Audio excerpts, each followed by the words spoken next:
Good evening to all.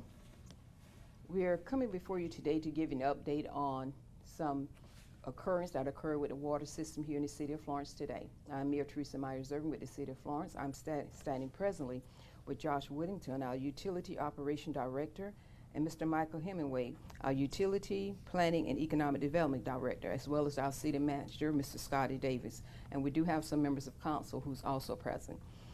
The purpose of today's conference is just to bring you to more of some information. We have been reaching out through social media as well as through press release, but we do want to update you on where we're at right now and also give you a projection of when the system will be totally back online. And for that purpose, I'm going to call forth Mr. Whittington and also Mr. Hemingway. I'm going to ask these gentlemen to please come forward so they can address any questions that we may have. They're going to give you a brief scenario of what occurred and what will be occurring in order to get the system back online. Gentlemen. Yeah, this morning, due to changes in our source water at our surface water plant this morning, the turbidity readings, which is the level of clarity in the water, reached a level to where we determined we had to shut down the surface water plant to adjust our chemical feeds, drain the plant, and then recalibrate our chemical feeds, get the plant back in operational order, take acceptable turbidity readings before we put drinking water back out into the system. Staff is presently working on that process, and as Mr. Whittington said, we expect hopefully to have the facility back up and running within 24 hours or so tomorrow afternoon after 4. We expect the pressure to be squared away, and between that process we'll go out and collect bacteriological samples within the water distribution system, and once those bacteriological samples come back with negative result or clear results, then at that point that's when the ball water advisor can officially be removed. So that exact time will be dependent on the bacteriological analysis, when we can grab those samples and collect those through random portion across the entire system, and then allow 18 hours for the analysis process to go through. And at the 18-hour mark, our laboratory analysis technician will read those samples, and if they're all clear, then at that time, Mr. Whittington will get with the city manager to do a repeal of the ball water advisory. And so we expecting that process between the staff finished working on the facility now on getting the chemical ratios correctly and going out in the field and collecting the bacteriological analysis samples and then getting the laboratory results to be approximately 24 hours for that entire process. I know that's going to be a very complex. Gentlemen, I'm going to ask you all to stay forward. I want to see the staff there either have any questions that would help this for you to be able to report.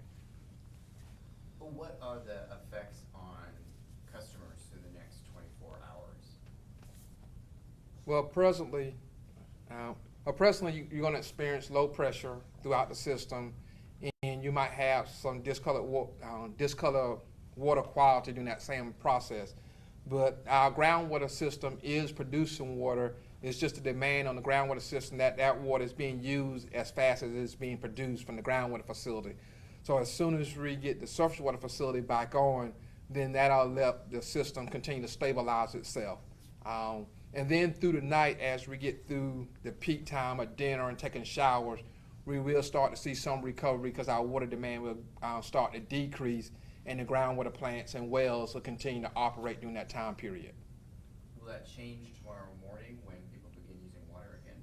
We hope by that time period the surface water plant will be back online, and that'll be able to take the excess demand, and that's the goal. So hopefully we can get past that point and stabilize the surface water system. So as soon as we get that turbidity level to an acceptable level, then the system will start to pressurize itself at that point in time.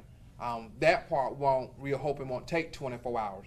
It'll just be 24 hours to get the ball water repeal in place based on the laboratory analysis data. So that's the reason for the 24-hour time period for the ball water advisory.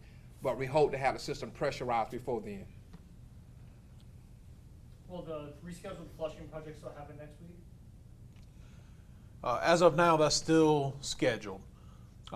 We hope that, like Michael stated, we get the surface water treatment plant back online, water pressures rebound over the course of the weekend, and we'll still be in place to do that on Monday evening.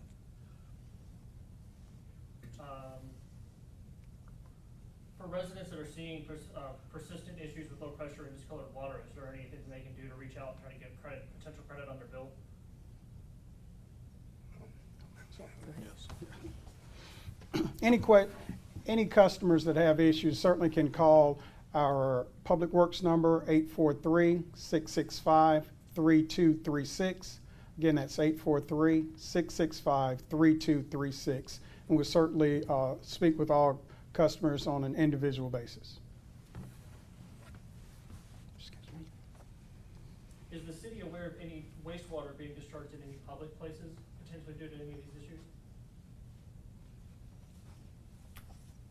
No, there would be no wastewater discharges associated with anything with the drinking water system. And I do want to remind the public, those two systems are two separate systems. Can you go into more detail about what caused the increase in turbidity to prompt this? Yeah, I'll speak to that. We had to, the way our surface water treatment plant is designed, we've got an in-house reservoir that holds water that gets pumped in from the river over time. But due to changing conditions, we made the operational decision to pull water directly from the river instead of using our on-site reservoir of water. And the different compositions of that water led to the changes, unexpected changes in turbidity that we're having to address now. What were the conditions that led to that decision? Higher than the source water that came from our reservoir, using our existing chemical doses, didn't remove the turbidity like it was supposed to. So we opted for the source water from the river that had a lower starting turbidity than what was coming out of the reservoir. And I want to interject as for like a layperson, we talked about it when it comes to turbidity and explained to the fact if you think you got a snow globe, think of that reservoir system as a snow globe and there's sediment. And then when you put that water in there and it stirs those sediment and it floats up into the air, that's that turbulence where they're trying to get to settle back. And they opted to go from the river because the river is a continuous flow of water. And if when you pull that river water and would have put it back into the reservoir, you still would have just been compounding the issue. So that is why they elected to go ahead and pull it off and go from the river. You can. That's right. Mm-hmm. Yeah, just to continue what the mayor was saying, because of the extra turbidity or cloudiness of the water that was in the reservoir, that water was pumped in during Hurricane Betty. So the river was at a higher level. There was runoff from the collection area from the river. So the water had a higher turbidity that was sitting in their in-house reservoir that was pumped earlier in the week from around the hurricane time. So now that that's passed on through that river system, we're able to get better quality source water directly from the river. So that's why we made that decision. Is this change in water source standard operating procedure, and when is the last time you've had to do something like that? Yes, sir. This normally occurs during hurricane events or elevated rain events where the PD River gets to excessive level where it's outside the bank of the regular run of the river. And when the river gets outside the bank, then you pull in additional sediment from farmland, whether your row crops or your cow pasture or just regular construction activities. And then that pulls more material into the flow of the river. So now your surface water facility has to take into account all of that material that is now coming in from farmland and development activities that when as long as it's in the bank of the river, those things are not part of the water concentration that is now in the concentration of the water based on the weather event and the elevated water levels from outside the bank of the river. Do you have an example of the last time you've had to change source of water? Well, that's on a continual basis. The source is always the same, the PD River. So we withdraw water from the PD River up north of the interstate. And then basically what we do is operate both the reservoir and the river in continuum. And so you try to pump into the reservoir, allow time for it to settle out, and then you pull the water off the top of it. But if, like this situation, that didn't work as well as it should have, or like we normally like it to work, so then we went back to the river and then allowed for a continuous pull from the river That way you get an instantaneous concentration and not a variable, a higher concentrated where you compounding in the reservoir because you're putting water in, storing it, and then withdrawing it. Do you know the last instance you've had to pull directly from the river? We pull from the river on a daily basis, but the last time a situation like this happened is when we had the last major hurricane event, I guess last summer. Whenever we had a hurricane event, we went back and forth between that operation protocol during that weather event. What made this situation different to cause the low pressure? The low pressure is because the surface water facility is offline, and we have a combined system at the groundwater plants and the surface water facility, but we need both of those to operate. The city can't supply all of its water from one source, either surface water or groundwater. We need both of those sources as the cities continue to grow to operate in tandem, and because surface water, which has a predominantly impact on the north and northeast eastern part of the system, then that allowed, when the surface water went down, all your groundwater plants now had to not only fill where they normally provide water to, but they also had to push now to the north and northeast corridor of the system that is normally maintained by the surface water treatment plant. What could have been done differently to avoid this problem happening? Probably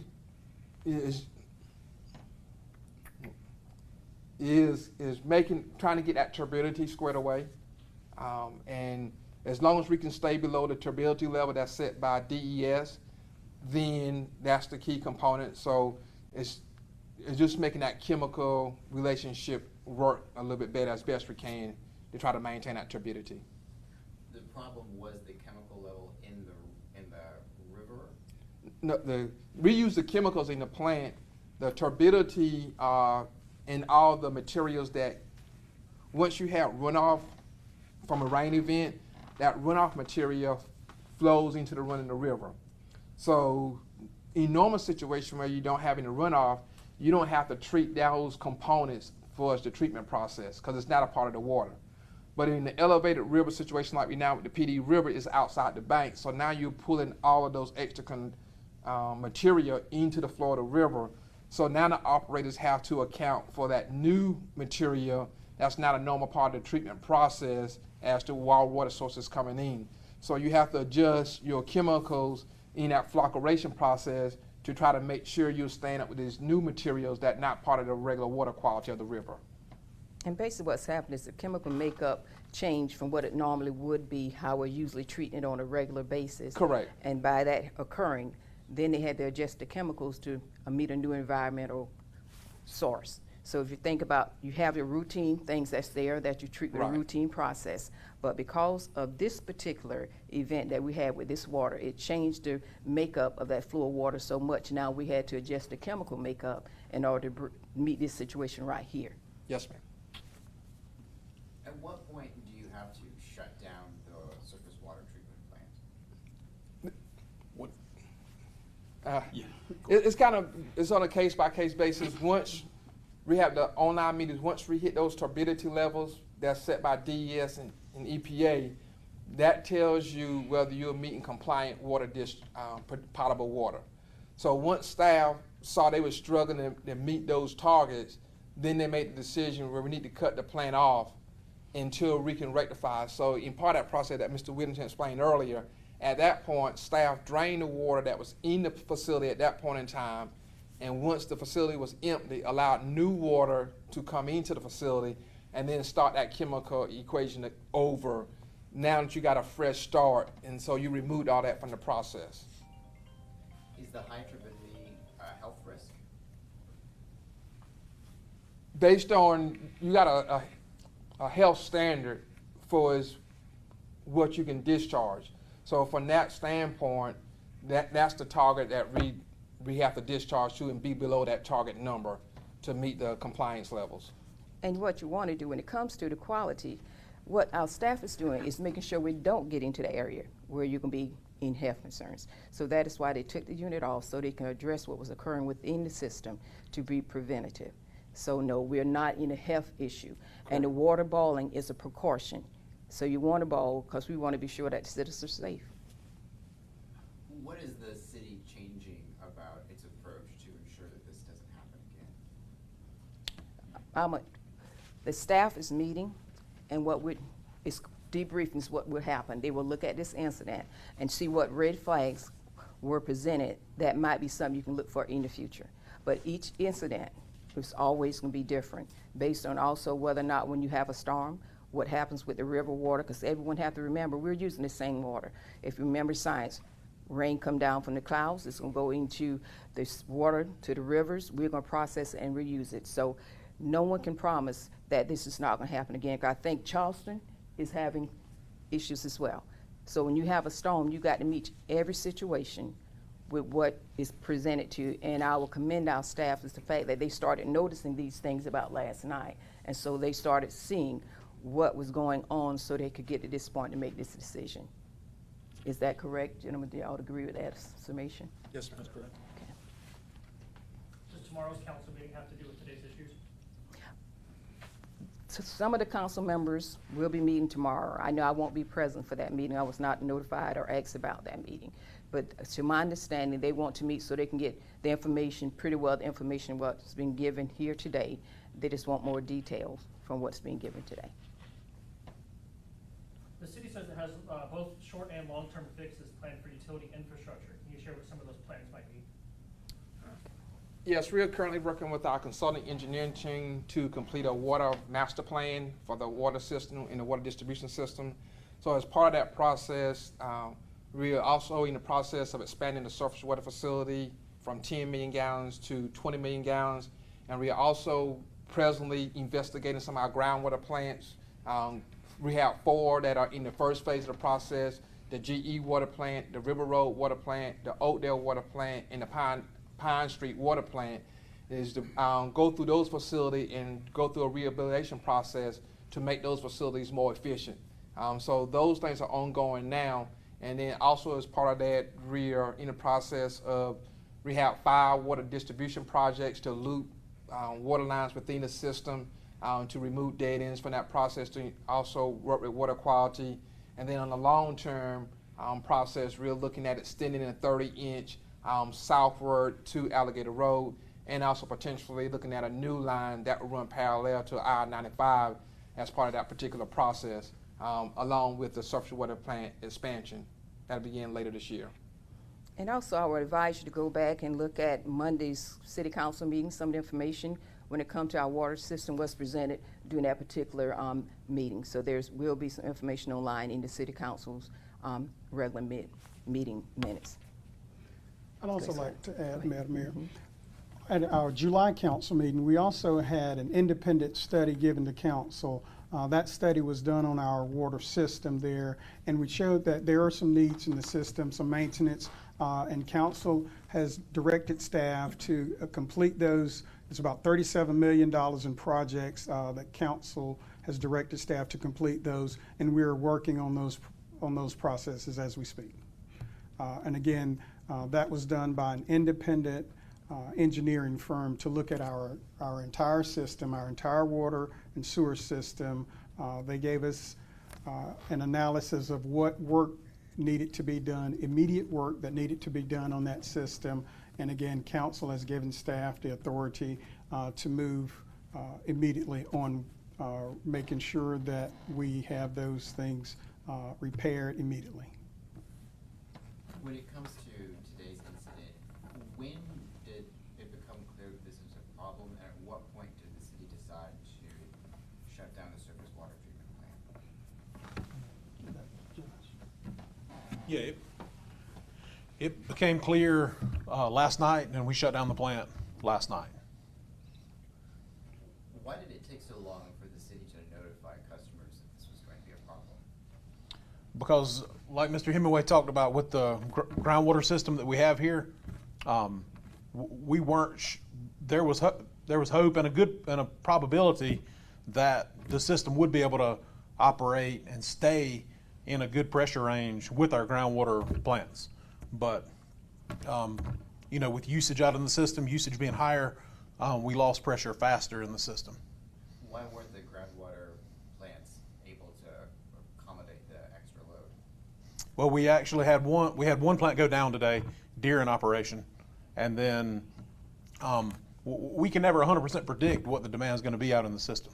So if demand is higher, our system may hold pressure longer than other days. So, sorry, the groundwater plant had to go down too? So Yeah. the surface water was decided to turn off, and then there was also a groundwater one that had. That had mechanical failures, and actually we had to shut it down. Yep. How many groundwater plants are there and how many are in operation? We've got 12 groundwater plants, and 10 are currently in operation. One today, and another one is closed for maintenance. Is that going to affect the city's planning for future infrastructure to become less reliant on the river plant? Absolutely, yeah. One of the plants that is down is over in the east part of town where surface water is, and as we get that plant upgraded and brought back online, that'll give us some redundancy in that part of town to help out with the system, yes. Were there any notable water customers affected by today's event? Any companies, schools, large businesses? Yes, it was a system-wide lower pressure scenario, so it affected most people in the city to different degrees. Did the city take measures to notify those customers beyond the press release that was sent to the public? Absolutely. Hospitals, the school district, we notified major industries and entities like that directly. And was that about the same time that the public press release was released? No, it was before.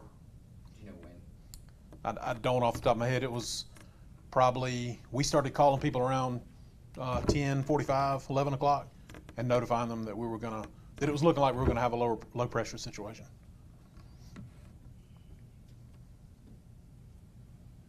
I guess the question for a lot of people in Florence is, why should residents trust that the city is able to manage its water system effectively after so many issues? Yeah, I think we have a history of managing the water system. I think we've got a good plan for the future when it comes to growth. You've heard Mr. Hemingway and Mr. Davis refer to projects that we've got upcoming so that we'll remain viable in the future from a water quality and capacity standpoint.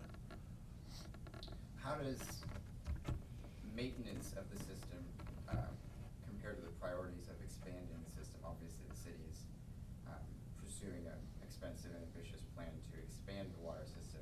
How does that affect obviously needed maintenance? Yeah, maintenance goes hand in hand. That's what Mr. Davis was referring to. The independent third-party engineer has a list of improvements to do for our groundwater plants, and we're investing and moving forward with those repairs too.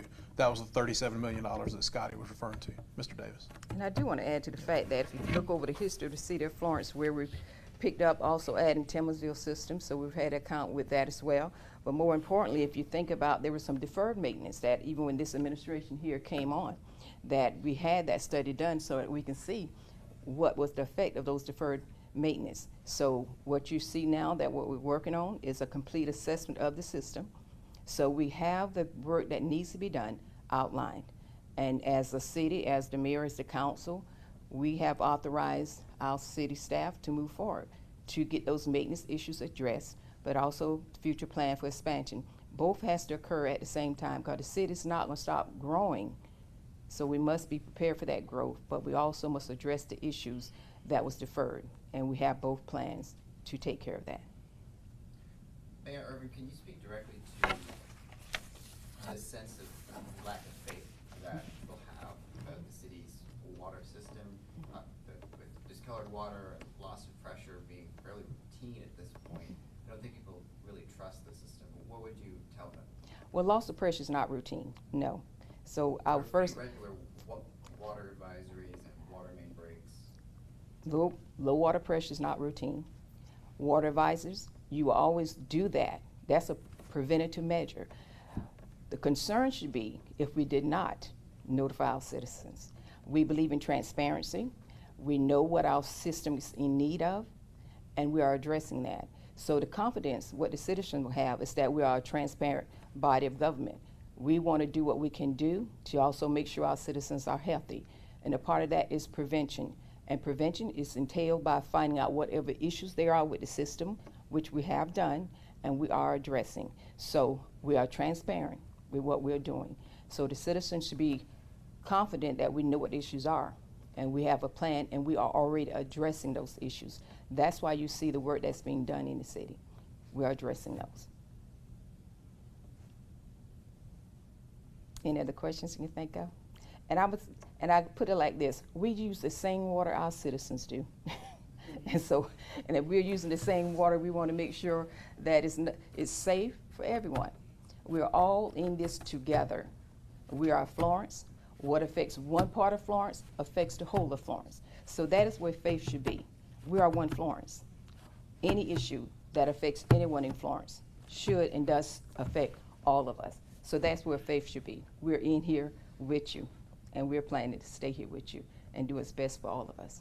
And that's where that faith should come from. Any other questions or anything? I would like to say thank you especially to our city manager, to Mr. Whittington and Mr. Hemingway. And I would like to say for this, our city staff has been dedicated continuously, and today they have been working hard to resolve these issues because, just as you stated, they have family here too, and they want to make sure we have a safe water system for everyone. So thank you to our city staff. Thank you for our council members who came forward to be supportive. We believe in our city. We're committed to our city. So thank you, everyone. Thank you for your patience. Thank you for being committed to being a part of this city. We appreciate you. Thank you.